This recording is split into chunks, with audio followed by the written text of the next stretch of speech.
يا أيها الذين آمنوا كتب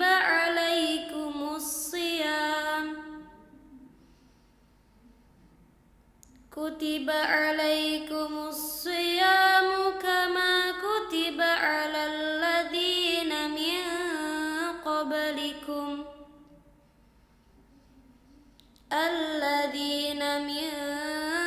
قبلكم لعلكم تتقون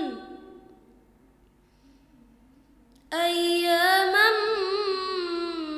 معدودات فمن كان منكم مريضا أو على سفر فعدة من أيام أخر وعلى الذين يطيقونه فدية طعام مسكين فمن تطوع خيرا فهو خير له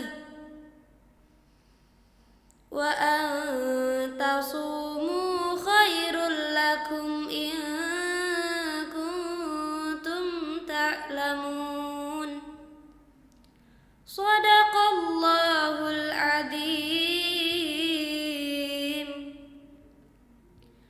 Aku berlindung kepada Allah dari godaan syaitan yang terkutuk dengan menyebut nama Allah yang Maha Pengasih lagi Maha Penyayang. Wahai orang-orang yang beriman, diwajibkan atas kamu berpuasa sebagaimana diwajibkan atas orang sebelum kamu agar kamu bertakwa, yaitu beberapa hari tertentu. Maka barang siapa di antara kamu sakit atau dalam perjalanan lalu tidak berpuasa, maka wajib mengganti sebanyak hari yang dia tidak berpuasa itu pada hari-hari yang lain. Dan bagi orang yang berat menjalankannya, wajib membayar fidyah, yaitu memberi makan seorang miskin. Tetapi barang siapa dengan kerelaan hati mengerjakan kebajikan, maka itu lebih baik baginya, dan puasamu itu lebih baik bagimu jika kamu mengetahui. Assalamualaikum warahmatullahi wabarakatuh. Waalaikumsalam warahmatullahi wabarakatuh. Halo sahabat ukhuwah, gimana kabarnya hari ini? Alhamdulillah tadi sudah dibacakan ayat suci Al-Quran oleh saudari Tea. Semoga dengan dibacakannya ayat suci Al-Quran tadi, acara pada sore hari ini akan lancar. Perkenalkan, nama saya Zulfa Elia Pratiwi. Di sini saya ditemani oleh Bu Sofi Hanifah yang akan menjadi narasumber pada sore hari ini. Jadi kita akan ngobrol bareng tentang Ramadan ceria, Ramadan berkah dan indah. Kalau menurut Bu Sofi, gimana sih rasanya bertemu Ramadan di tahun ini lagi? Assalamualaikum warahmatullahi wabarakatuh. Waalaikumsalam warahmatullahi wabarakatuh. Apa kabar Mbak Zulfa? Alhamdulillah sehat. Iya, alhamdulillah ya Mbak Zulfa. Kita hari ini sudah masuk di bulan Ramadan. Nah, bulan Ramadan itu adalah bulan yang dinanti-nanti oleh umat Islam di seluruh dunia. Karena di bulan Ramadan ini banyak keistimewaan yang akan berlangsung. Contohnya ada malam Lailatul Qadar, ada juga nanti malam nuzulul Quran. Dan di bulan Ramadan ini Allah menutup pintu-pintu neraka dan membuka selebar-lebarnya pintu-pintu surga. Nah, lalu bagaimana ketika kita menyambut datangnya bulan Ramadan? Kita sebagai umat Islam harus bergembira, bersukacita dalam rangka menyambut bulan suci Ramadan ini, karena di dalam salah satu hadis menerangkan bahwasanya barang siapa yang menyambut bulan Ramadan dengan penuh sukacita, maka Allah akan mengharamkan jasadnya terkena api neraka. Masya Allah. Maka dari itu kalau kita lihat di desa-desa, di kampung-kampung itu, dalam menyambut datangnya bulan Ramadan mereka mengadakan pawai, kemudian mereka mengadakan bersih-bersih masjid, itu dalam rangka menyambut datangnya bulan Ramadan. Terima kasih Bu Sofi atas jawabannya. Gimana sih definisi bulan Ramadan yang indah dan penuh berkah itu? Ya, selanjutnya tadi kita sudah berbicara bagaimana cara kita menyambut datangnya bulan suci Ramadan. Lalu bagaimana definisi dari Ramadan yang indah, Ramadan yang berkah? Kenapa bulan Ramadan itu merupakan bulan yang indah? Karena di antara bulan-bulan lainnya, Ramadan itu mempunyai banyak keistimewaan-keistimewaannya. Salah satunya adalah Allah melipat gandakan pahala bagi mereka yang mau beribadah kepada Allah Subhanahu wa taala.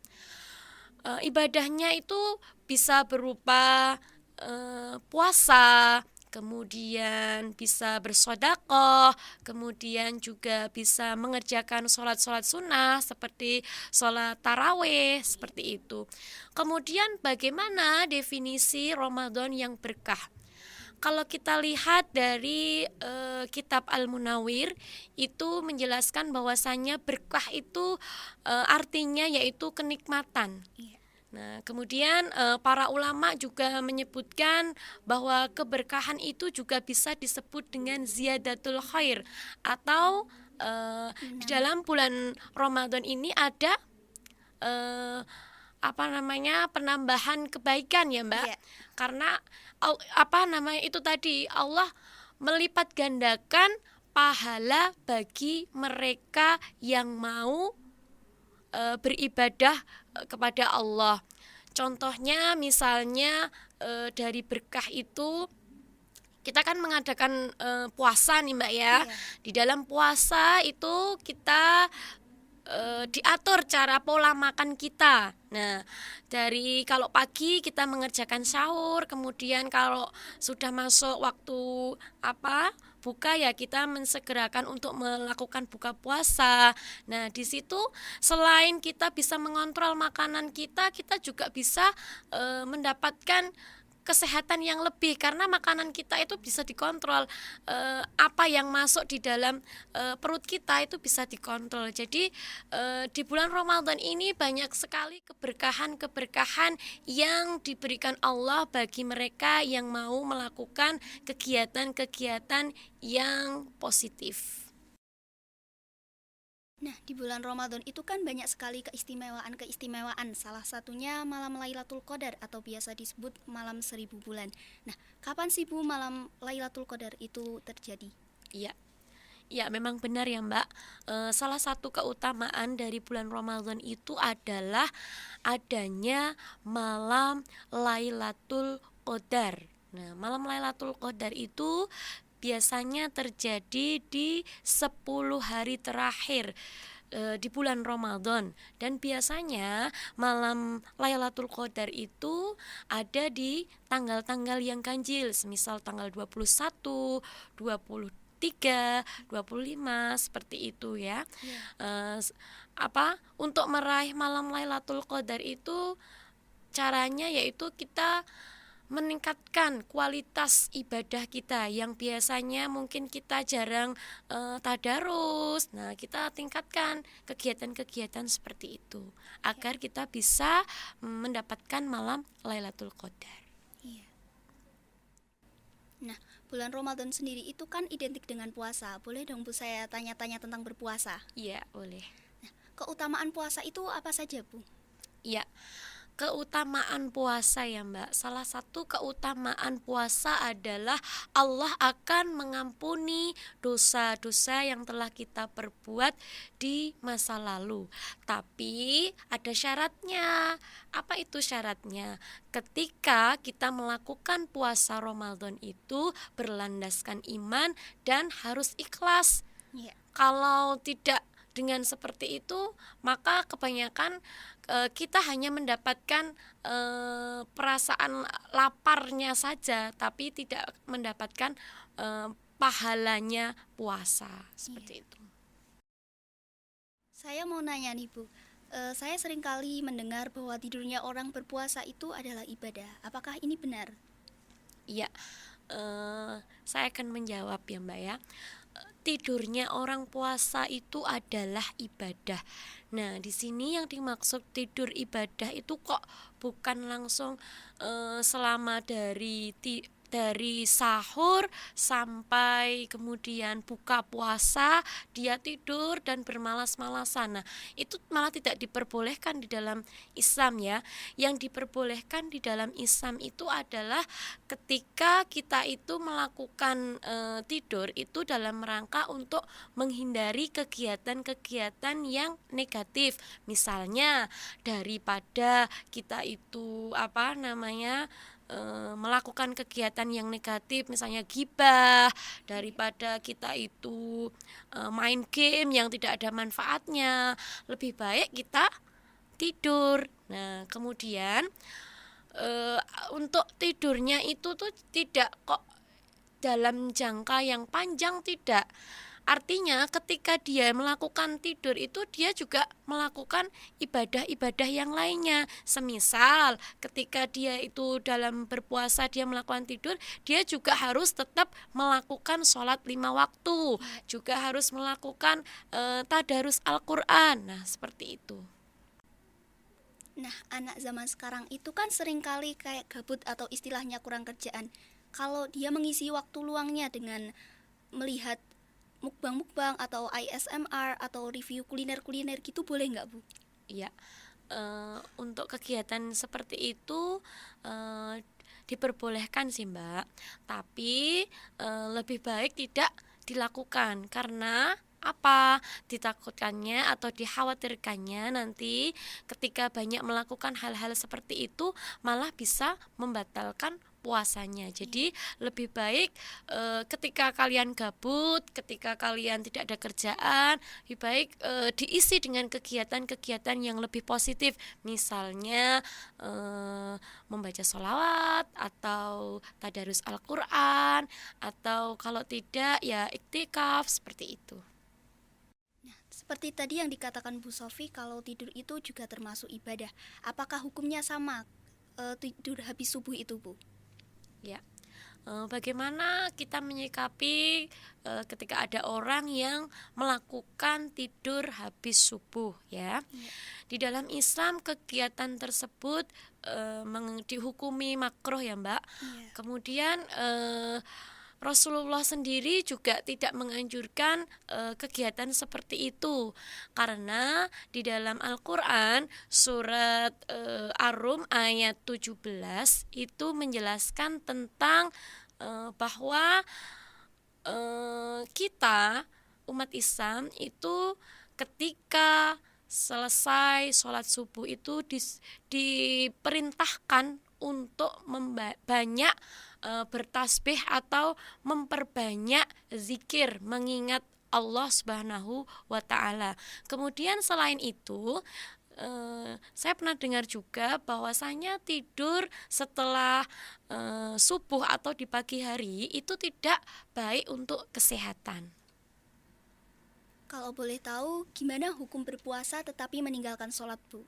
Iya, hukum mengerjakan puasa tapi tidak melakukan sholat. Puasanya tetap sah Mbak, tapi dia tidak mendapatkan pahala, sama seperti kacang yang tanpa isinya.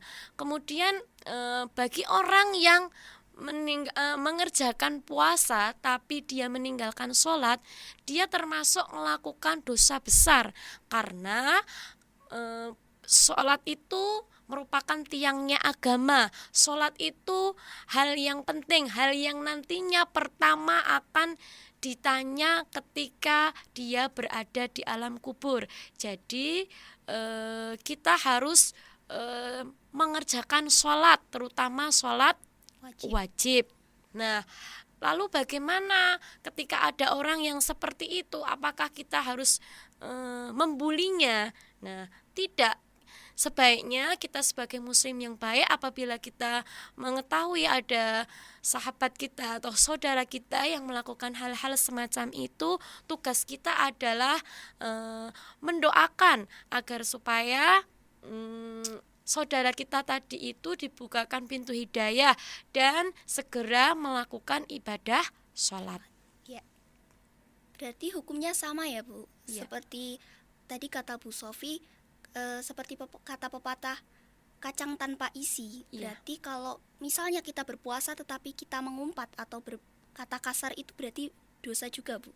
Ya, apabila kita berpuasa tapi kok kita marah-marah, kita berkata jelek, nah itu sama, puasanya tetap sah, hanya saja pahalanya berkurang atau malah sama sekali tidak mendapatkan pahala, hanya merasakan haus dan lapar saja, seperti itu. Ya. Puasa itu kan kerasa banget ya Bu, waktu Iya. siang-siang itu kan panas. Nah, gimana kalau kita itu berlama-lama saat berkumur berwudu gitu, terus sering-sering mandi, apakah itu boleh? Ya, ketika kita berpuasa kemudian kita melakukan hal-hal yang misalnya itu tadi ya, berlama-lama dalam berkumur, kemudian mandi. Nah, itu di dalam Islam hukumnya makruh. Karena apa, Mbak? Apabila nanti kita banyak melakukan hal-hal semacam itu, dikhawatirkan bisa membatalkan puasa. Ya. Nah, maka dari itu lebih baik tidak usah dilakukan. Nah, puasa itu kan wajib hukumnya. Apakah ini juga berlaku ketika ada ibu hamil, ibu menyusui, atau pekerja kasar gitu Bu? Ya, bagaimana hukumnya bagi ibu hamil, ibu menyusui, dan kemudian pekerja yang berat ya Mbak? Iya. Yang pertama yang akan saya jawab yaitu mengenai hukum ibu hamil dan ibu menyusui mengenai puasa Ramadan, apakah diwajibkan atau tidak. Mengutip di salah satu kitab, yaitu kitab Yaqutun Nafis, di dalam kitab itu menerangkan bahwasanya ada beberapa syarat orang yang wajib melakukan puasa Ramadan. Yang pertama syaratnya adalah Islam, kemudian dia sehat, kemudian dia mukallaf, kemudian dia mukim, dan yang selanjutnya adalah mampu. Nah, kalau kita melihat syarat tersebut, maka ibu hamil bisa masuk dalam kategori tersebut. Namun di dalam Islam, ibu hamil itu diberikan rukhsah atau keringanan. Lalu ibu hamil itu boleh tidak melakukan puasa Ramadan, tapi wajib untuk menggantinya di hari yang lain atau mengqodoknya di hari yang lain. Kemudian ada dua cara mengqodok puasa Ramadan. Yang pertama, puasa itu diganti dengan hanya mengqodok saja apabila si ibu ini mengkhawatirkan kesehatan dirinya dan kesehatan anaknya. Tapi jikalau seorang ibu hamil dan ibu menyusui itu hanya mengkhawatirkan anaknya atau mengkhawatirkan janinnya saja, maka ibu menyusui dan ibu hamil itu harus mengqodok puasanya dan membayar fidyah. Nah, berapa aturan membayar fidyahnya? Yaitu ukurannya 1 mud. Kalau diukur sebesar 6 ons. 6 ons beras. Nah, kemudian bagaimana hukumnya bagi pekerja berat atau pekerja kasar? Apakah dia wajib untuk melakukan ibadah puasa? Ya, dia wajib untuk melakukan ibadah puasa.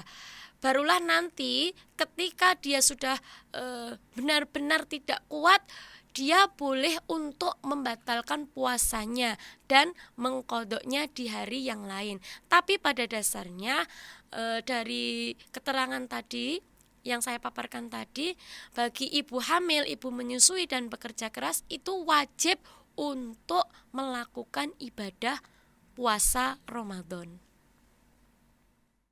keberkahan di bulan suci Ramadan itu kan banyak sekali, Bu. Iya. Seperti yang diriwayatkan dari hadis riwayat Muslim dan Bukhari itu bahwa Iya. di bulan Ramadan dilipat gandakan pahalanya. Iya. Nah, kita sebagai seorang muslim kan ingin berlomba-lomba dalam kebaikan. Nggih. Nah, kita sebagai seorang perempuan apakah boleh meminum obat penunda haid agar bisa berpuasa full 1 bulan? Iya. Apakah boleh seorang perempuan itu meminum obat agar tidak terjadi haid ya, Mbak? Iya. Kalau biasa kita temukan ketika ada perempuan yang ingin berangkat haji. Nah, Iya. itu sering ya melakukan kegiatan seperti itu biar nanti bisa beribadah full di tanah suci. Nah, lalu apakah boleh di dalam Islam boleh-boleh saja meminum obat untuk mencegah haid itu tadi. Tapi sebelum minum obat itu harus konsultasi dulu, konsultasi pada dokter.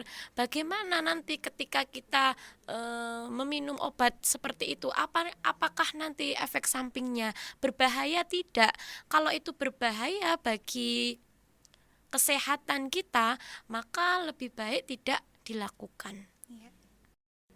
Yang terakhir, boleh dong Bu minta kesan dan pesan untuk Ramadan kali ini? Iya, baik. Pesan dan kesan Ramadan tahun ini ya, Mbak.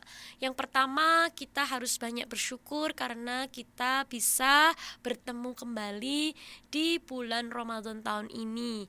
Dan semoga kita nanti bisa mengikuti atau bertemu kembali Ramadan di tahun yang akan datang. Kemudian pesan saya adalah marilah kita memperbanyak kegiatan-kegiatan yang positif, kegiatan yang bisa membuat pahala kita berlipat ganda. Contohnya memperbanyak tadarus Al-Quran, kemudian sholat-sholat sunnah, kemudian kalau bisa kita juga melakukan iktikaf, dan jangan lupa kita juga memperbanyak sedekah ya, Mbak. Karena di bulan Ramadan ini merupakan bulan di mana pahala kita itu akan dilipat gandakan oleh Allah Subhanahu wa ta'ala. Dan semoga kita di bulan yang penuh dengan keberkahan ini kita bisa mendapatkan kemenangan nantinya. Begitu saja, Mbak. Nah, kita habis PTS ini kan ada acara aktualisasi kepramukaan berupa bagi-bagi takjil dan bakti TPA. Nah, itu termasuk penerapan bulan Ramadan yang indah, ceria, dan berkah ya, Bu?